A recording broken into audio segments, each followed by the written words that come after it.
మా న్యూస్ కి స్వాగతం. ఘనంగా ప్రతిష్ఠ విగ్రహాల ఊరేగింపు కాకినాడ జిల్లా శంఖవరం మండలం కత్తిపూడిలో నూతనంగా నిర్మించిన భ్రమరాంబిక సమేత శ్రీ మల్లికార్జున శ్రీ గోపాలకృష్ణ స్వామి దేవాలయంలో విగ్రహ ప్రతిష్ఠ మహోత్సవం ఘనంగా నిర్వహించనున్నారు.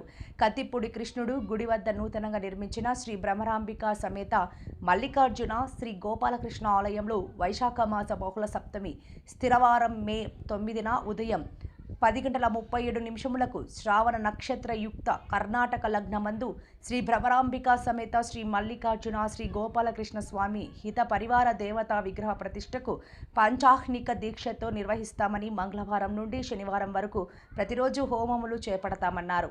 సోమవారం మధ్యాహ్నం ప్రతిష్ఠించే విగ్రహాలను వివిధ రకాల పుష్పాలతో సుందరంగా అలంకరించిన వాహనంపై ఉంచి కోలాట బృందం, నృత్యం, భజన బృందాల భక్తి గీతాల ఆలాపన మధ్య శివనామస్మరణతో భారీ బాణాసంచా కాల్చుతూ గ్రామంలో భారీ ఊరేగింపు చేపట్టారు.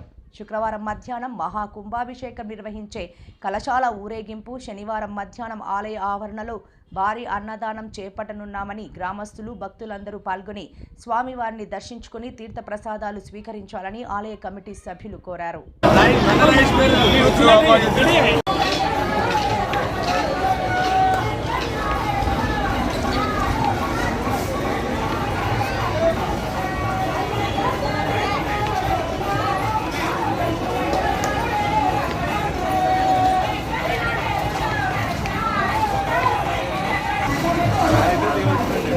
I don't know.